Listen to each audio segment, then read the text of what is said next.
Bharatiya Janata party media centre में आप सभी मीडिया बंधुओं का हार्दिक स्वागत है। साथियों, भारतीय जनता पार्टी जो है जनता से जुड़े हुए मुद्दे जो है वो निरंतर ही आपके बीच में आपके माध्यम से लोगों तक पहुंचाने का काम करती रही है। इस समय चुनावी दौर में बहुत सारे मुद्दे ऐसे हैं जो कि बिना आपकी सहायता से जनता के सामने हम उन मुद्दों को उजागर नहीं कर पाएंगे।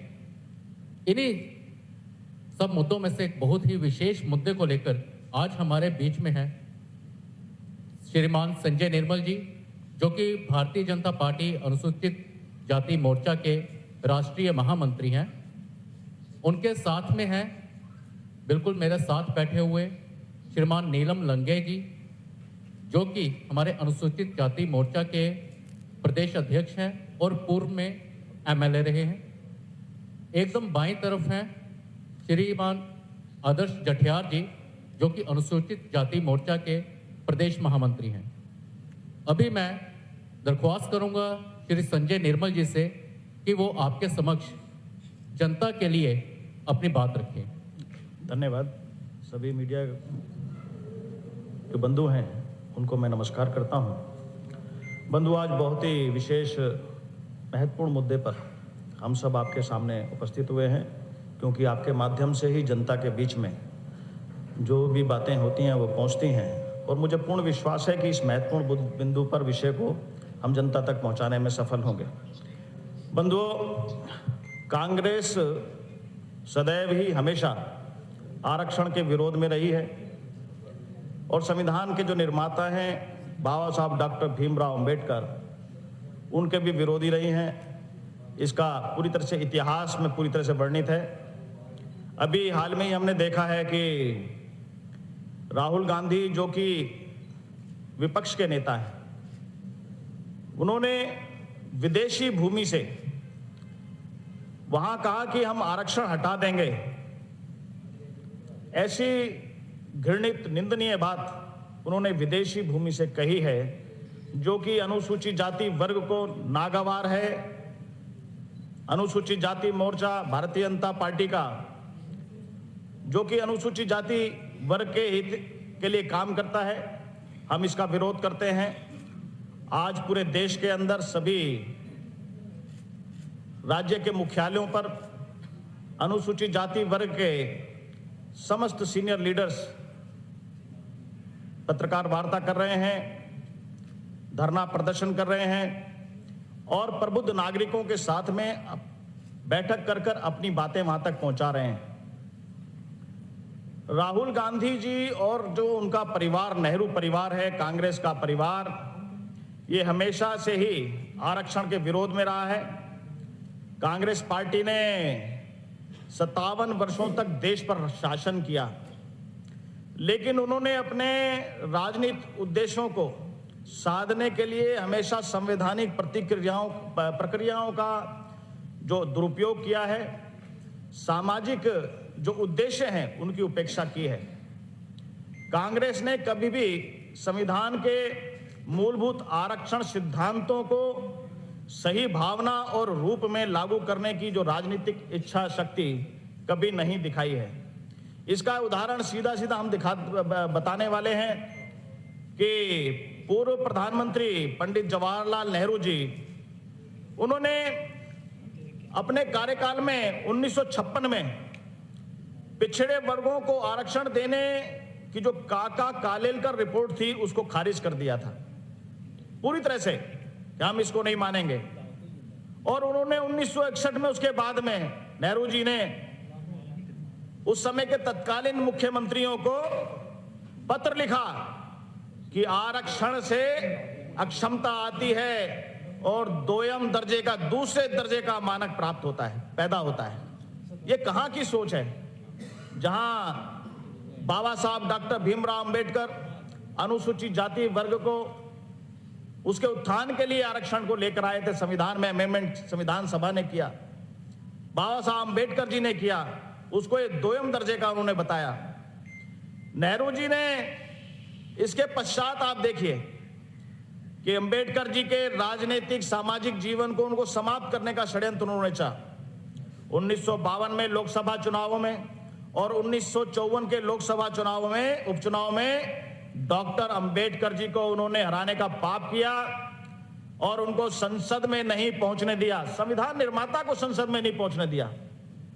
बंधुओं, आज जिस प्रकार से हम देखते हैं कि नेहरू जी और समय कांग्रेस जो लोग हैं, उन्होंने धारा 370 और 35A उसको लागू किया, पिछले दरवाजे से लागू किया। आज उसी धारा 370 और 35A को समाप्त करके जम्मू कश्मीर के अनुसूचित जाति वर्ग को 70 वर्ष बाद सामाजिक न्याय और उनको सम्मान देने का काम जो है प्रधानमंत्री श्री नरेंद्र मोदी जी ने किया है। अनुसूचित जाति वर्ग उनका बहुत बहुत धन्यवाद करता है। अब नेहरू जी के बाद में यहां पर बात रुकी नहीं, उनके पश्चात उन्हीं के ही परिवार की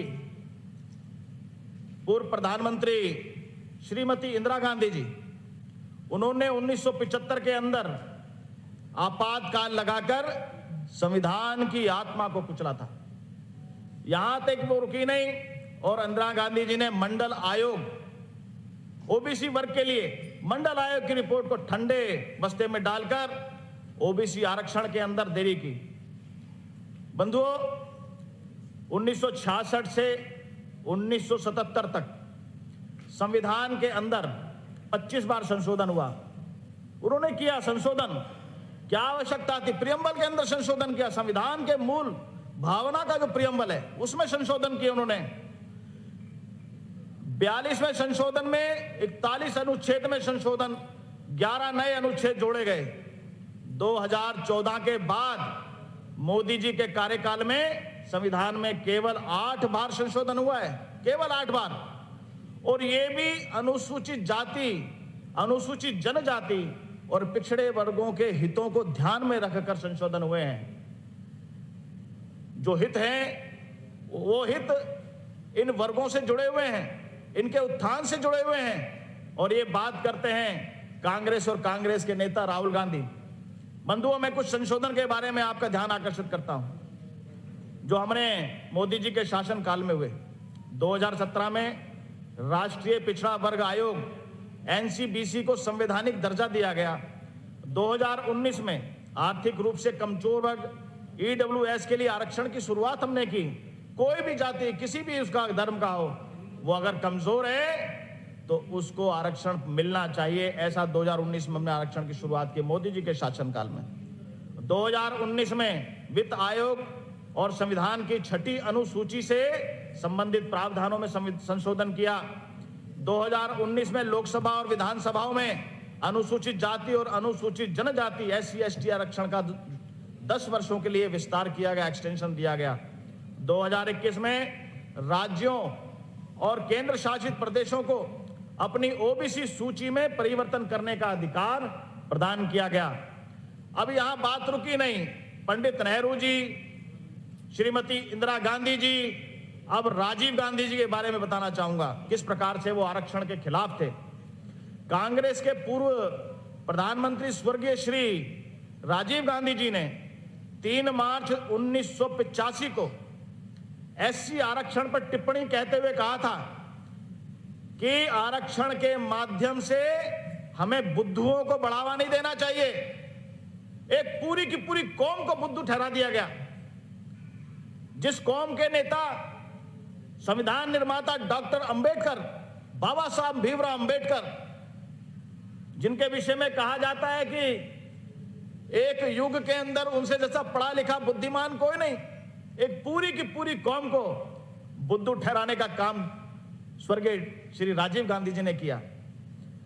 राजीव गांधी जी ने मंडल आयोग की रिपोर्ट को उसका विरोध किया और 1990 में लोकसभा में जो मंडल आयोग का जो था उसको आरक्षण का विरोध किया और SC वर्ग के बार बार उन्हें परेशान किया और मुसलमानों को आरक्षण देने की वकालत की। SC को नहीं देना।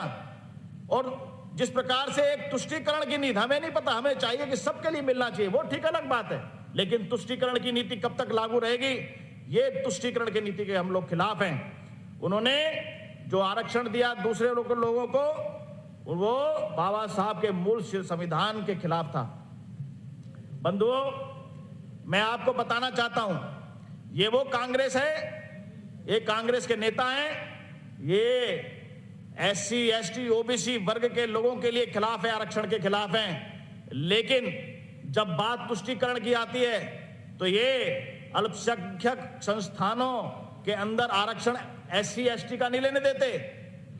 वो कहते हैं, जैसे मैं उदाहरण देता हूं, जामिया मिलिया 2011 और AMU अलीगढ़ मुस्लिम यूनिवर्सिटी 1981 जैसे सरकारी सहायता प्राप्त संस्थानों को अल्पसंख्यक संस्थानों के रूप में वर्गीकृत किया गया, जिससे अनुसूचित जाति, जनजाति एवं पिछड़ों को आरक्षण देने से उन्होंने इनकार कर दिया। कोई आरक्षण नहीं है वहां पर। ये वहां पर लागू करने के लिए अपनी बात को उठाते, अगर संविधान आरक्षण और SC, ST के पक्ष में है तो ये तो खत्म करने की बात कहते हैं। धरती पर भारत में तो कहते हैं, विदेशों में भी इन्होंने कहना स्टार्ट कर दिया है। ये कहां संविधान का ये मान रखते हैं और कहां गरीबों का, पिछड़ों का, SC, ST का मान रखते हैं। मैं पूछना चाहता हूं इनसे। 93 संशोधन, संवैधानिक संशोधन 2005 के तहत अल्पसंख्यक संस्थानों को आरक्षण प्रदान करने से इन्होंने छूट दी गई। एक कदम इससे आगे बढ़कर सैकड़ों संस्थानों से पिछड़े समुदायों के अधिकार छीन लिए गए। ये किस प्रकार से सामाजिक न्याय की बात करते हैं? ये सामाजिक न्याय की बात नहीं करते, सिर्फ बहकाने, फुसलाने, भ्रष्टाचार और झूठ फरेब की राजनीति करना चाहते हैं। बंधुओं, ये कहते हैं कि संविधान बचाने की बात करते हैं। संविधान के ये खिलाफ, आरक्षण के ये खिलाफ, SC, ST के खिलाफ, OBC के लिए खिलाफ, ये सिर्फ अगर पक्ष में है तो अपने भ्रष्टाचार के पक्ष में है। यदि ये पक्ष में है तो अपने वंश के लिए पक्ष में है। यदि ये पक्ष में है तो अपने परिवार के लिए पक्ष में है। यदि ये पक्ष में है तो तुष्टीकरण के लिए पक्ष में है। मैं संविधान के विषय में आपके बाद में कुछ बातें रखना चाहूंगा। बंधुओं, देश 1947 में आजाद हुआ। 57 वर्ष केंद्र के अंदर कांग्रेस की सरकार रही। क्या मैं पूछना चाहता हूं, एक बार भी संविधान दिवस मनाया गया? नहीं मनाया गया संविधान दिवस। क्या मनाने का जो होना चाहिए, जो गौरव होना चाहिए, वो होना चाहिए था कि नहीं होना चाहिए था? संविधान दिवस मनाने का यदि हुआ तो 2015 में संसद के दोनों सदनों में संविधान पर चर्चा, डिस्कशन करने का निर्णय यदि लिया तो भारत के यशस्वी प्रधानमंत्री श्री नरेंद्र मोदी जी ने लिया और शासकीय स्तर पर संविधान दिवस मनाने का उन्होंने एक आदेश लागू किया। संविधान दिवस पूरे देश में मनाया जाता है।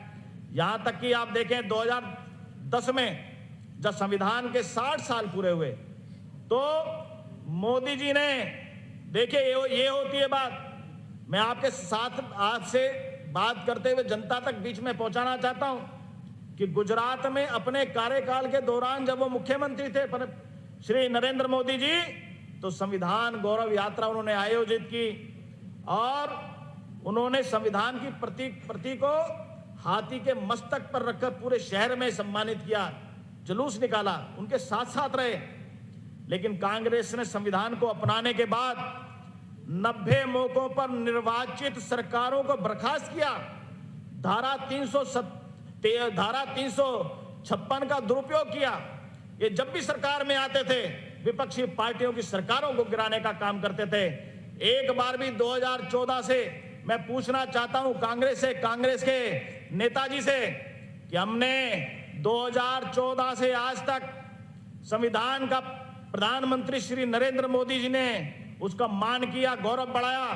एक बार भी कोई सरकार 356 का दुरुपयोग कर यदि हमने गिराई हो तो बताएं। इन्होंने जब भी आते थे 356 का दुरुपयोग कर सारी सरकार को बर्खास्त करते थे। इससे इन्होंने संविधान का मजाक बनाया, उसका मजाक उड़ाया, संविधान के मानने वालों का मजाक उड़ाया, संविधान के पीठ में छुरा घोंपा। बंधुओं, डॉक्टर अंबेडकर और संविधान सभा ने संविधान में धर्म के आधार पर आरक्षण को मान्यता नहीं दी थी। फिर भी ओबीसी कोटा से आरक्षण देखिए किस प्रकार से ये लोग करते हैं। आंध्र प्रदेश में 4%, केरल में 8% और तमिलनाडु में 3.5% आरक्षण इन्होंने मुस्लिम समुदाय को देकर दिया है और जो कि संविधान का उल्लंघन किया है। बंधुओं, तुष्टीकरण की नीति जो है हम उसके खिलाफ हैं। सभी का मान बढ़े, सभी का गौरव बढ़े, सभी का उत्थान हो, ये मोदी सरकार चाहती है। सबका साथ, सबका विकास, सबका विश्वास और सबका प्रयास के माध्यम से सारी योजनाओं के जो सबको मिल रही हैं, चाहे वो आवास हो, चाहे शौचालय हो, चाहे आयुष्मान कार्ड हो, कोई जाति धर्म नहीं देखा जाता।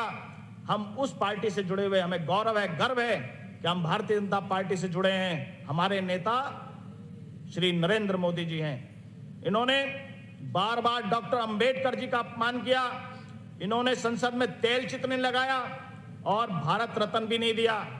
पूर्व प्रधानमंत्री श्री अटल बिहारी वाजपेयी जी ने कल्याण मंत्रालय था उसका, उस समय उसको सामाजिक न्याय और अधिकारिता मंत्रालय दिया। तेल चित्र भी हमारे माध्यम से लगा, हमारी सरकारों में लगा और भारत रत्न भी भारतीय जनता पार्टी के सरकारों में जो सरकार थी उस समय हमसे जो सहयोगी सरकारें थी उसके अंदर भारत रत्न दिया।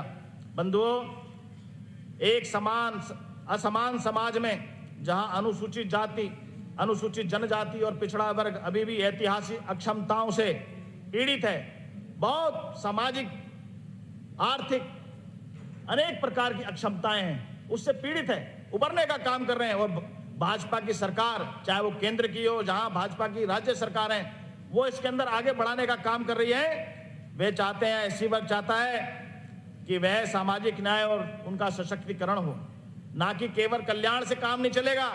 उनको योजनाएं उन तक पहुंचे, चाहे वो किसी भी माध्यम से पहुंचे, और वो मोदी सरकार दे रही है। बंधुओं, बाबा साहब के से जुड़े हुए तीर्थ स्थल, जिसे पंच तीर्थ का नाम दिया, चाहे वो जन्म स्थल हो, चाहे वो शिक्षा भूमि हो, जहां पर उनका जन्म महू में हुआ, लंदन में शिक्षा, 10 हेनरीज रोड, वहां नागपुर में दीक्षा भूमि, दिल्ली में 26 अली रोड पर परिनिर्वाण जो स्थल है, और जहां उनका अंतिम संस्कार हुआ मुंबई में चैत्य भूमि वहां शामिल है। वहां आप देखें कि इंदु मील, वहां पर उसको खरीदकर वहां पर विश्व की सबसे ऊंची मूर्ति लगाने का काम, वहां पर अब बाबा साहब अम्बेडकर जी का मूर्ति लगाने का काम चल रहा है। किस प्रकार से लोगों का सामाजिक सम्मान देना, न्याय देना, उनके योजनाओं को उनके जीवन से जोड़कर मुख्य धारा में लेकर आना, ये मोदी सरकार कर रही है। और आप देखें कि 1990 में भारत रत्न दिया बाबा साहब अम्बेडकर जी को, और जिस प्रकार से नरेंद्र मोदी जी ने भीम ऐप का शुभारंभ किया है, उनका स्मरण करके बाबा साहब को, ये एक बहुत ही अच्छा कदम था, जिससे निम्न मध्यम वर्ग के व्यापारियों, किसानों, गरीबों को ताकत उनको प्राप्त हुई है। और आज डिजिटलाइजेशन जिस प्रकार से हुआ है वो भीम ऐप के जरिए हुआ है, ये हमें बड़ा गौरव है। कांग्रेस ने 57 वर्षों तक देश में शासन किया, लेकिन नागरिकों को बिजली, पानी, बैंक खाते, शौचालय, घर आदि जैसी बुनियादी सेवाएं प्रदान नहीं की गई थी। हमारी भाजपा की सरकार ने पिछले 10 वर्षों में बाबा साहब के सामाजिक और आर्थिक लोकतंत्र के दृष्टिकोण को पूरा करने का प्रयास किया है। प्रधानमंत्री मोदी जी कहते हैं भारतीय संविधान हमारे लिए राष्ट्र ग्रंथ है, और उन्होंने ये भी कहा ये खत्म होने की बात करते हैं, खत्म करेंगे। राहुल गांधी जी, इनके पूर्वज, कांग्रेस पार्टी, यहां तक इनके जो इंडी अलायंस है, वो सब इस प्रकार से आरक्षण को समाप्त करने का काम करने के लिए बातें करते हैं। लेकिन प्रधानमंत्री मोदी जी कहते हैं कि मेरे रहते संविधान और आरक्षण को एक भी खरोंच नहीं आएगी। उन्होंने ये भी कहा है कि कांग्रेस के लिए संविधान राजनीतिक साधन हो सकता है, लेकिन हमारे लिए संविधान श्रद्धा और आस्था का केंद्र है। बंधुओं, इसी प्रकार से जम्मू कश्मीर में यदि शांति, स्थिरता और विकास आएगा तो मोदी जी पर और भारतीय जनता पार्टी के कारण आएगा, और भारतीय जनता पार्टी और मोदी जी पर यहाँ की जनता, इस पूरे प्रदेश का विश्वास है। मैं 2 बातें कहते हुए और ध्यान आकर्षण करते हुए अपनी बात को समाप्त करना चाहता हूं कि कांग्रेस जो उनके साथ में जो गठबंधन में है, आप देखें जो उनके साथ में है एनसी, वो 7 दशकों से जम्मू कश्मीर में अनुसूचित जातियों, एससी समाज, अनुसूचित जनजातियों और पिछड़े वर्ग ओबीसी का अधिकार को वंचित रखने का पाप करने का कोशिश में है, और उन्होंने किया भी। धारा 370 के निरस्त होने के बाद ही जो अनुसूचित जाति वर्ग के लोगों को आरक्षण मिल पाया है। अब वो फिर दोबारा से एक मिलकर धारा 370 को समाप्त करके यहां पर एससी और जो पिछड़े वर्ग हैं, एससी एसटी, उनके आरक्षण को समाप्त करने का काम करने वाले हैं। उनके मंसूबे पूरी तरह से फेल हो जाएंगे। और मैं आपको एक बात और बताना चाहता हूं कि बंधुओं, पाकिस्तान का रक्षा मंत्री भी उनके साथ मिल गए। ये कहां तक जाएंगे? जब ये बात करते हैं तो विदेशी धरती पर जो भारत के दुश्मन हैं वो उनके पक्ष में बयान देते हैं। क्या ये आपसी समझौता तो नहीं? ये लोग, राहुल गांधी और इंडिया अलायंस के लोग, ये किन की बात रखकर आगे बढ़ाना चाहते हैं? जब ये सरकारों में आएंगे तो अनुसूचित जाति वर्ग, अनुसूचित जनजाति वर्ग, ओबीसी का क्या हाल होने वाला है, मैं आपको ये क्या बताऊं आप सबके सामने, जो हमने पुराने समय से देखा है। बंधुओं, आप सबके माध्यम से मैंने ये बातें रखी हैं।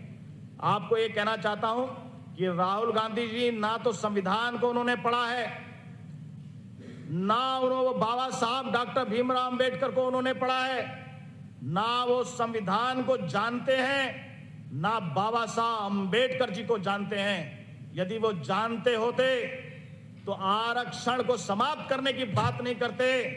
मैं कहना चाहता हूं, इस छलावे और झूठ की राजनीति से उनको बाज आना चाहिए और एनसी और कांग्रेस से गठबंधन को यहां की जनता वो जवाब देगी इन चुनावों में, और भारतीय जनता पार्टी की सरकार लाएगी। भारतीय जनता पार्टी की सरकार सामाजिक न्याय को प्राथमिकता देती है। गरीबों, दलितों, वंचितों, पीड़ितों को उनको जन कल्याणकारी योजना और नीतियों से उत्थान का कार्य करती है। भाजपा सरकारें हमेशा कल्याण का काम करती हैं। एससी, एसटी, ओबीसी के साथ में उनका साथ है। मैं आपसे माध्यम से मैंने यहाँ बातें अपनी रखी हैं। मुझे पूर्ण भरोसा है आप हमें अपना समर्थन देते हुए ये बातें जनता तक पहुँचाने का आपके माध्यम से पहुँचेंगी। मैं आप सबका बहुत बहुत धन्यवाद करता हूँ।